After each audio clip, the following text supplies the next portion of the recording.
Hey guys, today we're going to be taking an in-depth look at our front bumper line. We're going to discuss why and when we should pull this line. We're also going to discuss the responsibilities of each crew member and how they're going to execute their responsibilities. Let's get started.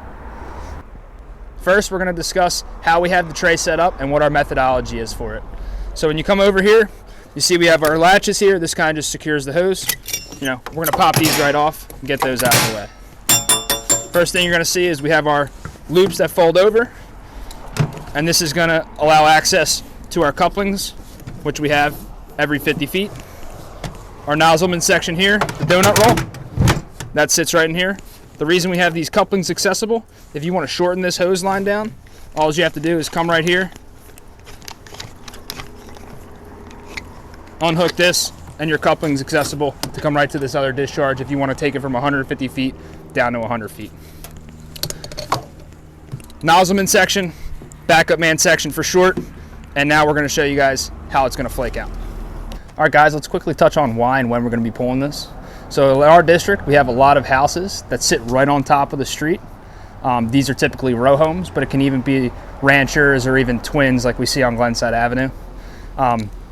To combat that, instead of pulling a longer line where we're going to take us a lot longer to flake the hose out, we want to think about going for something like the front bumper line.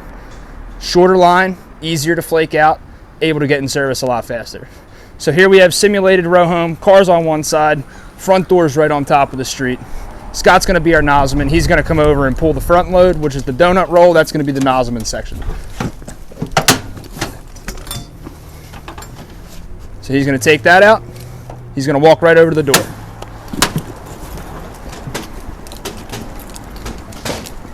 So as the nozzleman, we are going directly to the door. The door is going to be right on top of the street. Our truck's going to be right on top of the house. We don't need to be screwing around with trying to flake this out. This is going to roll right out. And by when I say roll right out, the Scott's going to get directly in line with the door, turn his back, and roll this hose line straight out. Right away, we have 50 feet of hose directly in line with the door. This is going to be easy to go straight in, and there's no flaking out from the nozzleman. All the flaking out is going to be from the backup guy. So the nozzle guy grabs his donut roll and he's heading to the door. Now our backup guy's coming up. He's getting off the truck and he's coming right to our tray. We have our two ears right here that Jack's going to stick his arm through. You want to be coming in through the front of the ears. So Jack's going to stick his arm through and grab his ears right there. Now Jack's movement is going to be up and out of the tray. So everything's going to be coming up and out of the tray.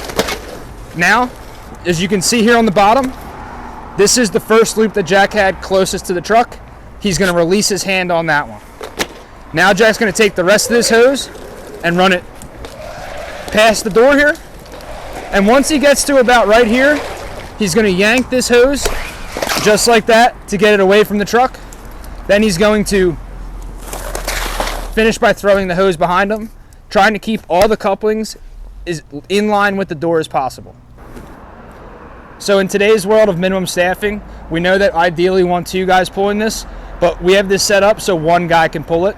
So if we do run into a situation with that, where we only have one guy in the back and your officer's still doing their 360, one guy can get this line to the door and get ready to be in service. So Scott's going to be our guy. He's going to come up. He's going to do his thing. He's going to grab the donut roll.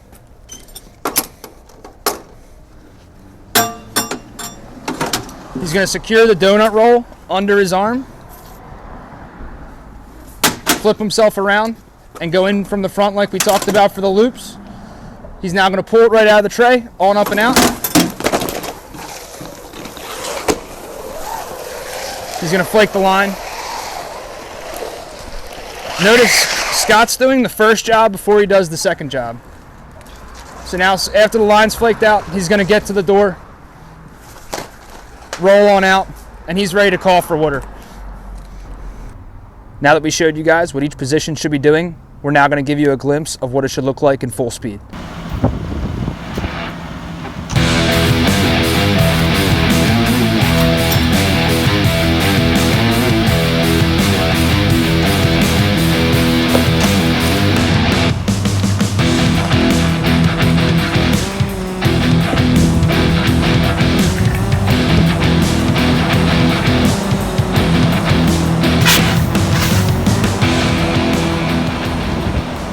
Hey guys, as always, thanks for watching. If you guys like what you see, drop a like, make sure you subscribe, and don't hesitate to check out the rest of our videos.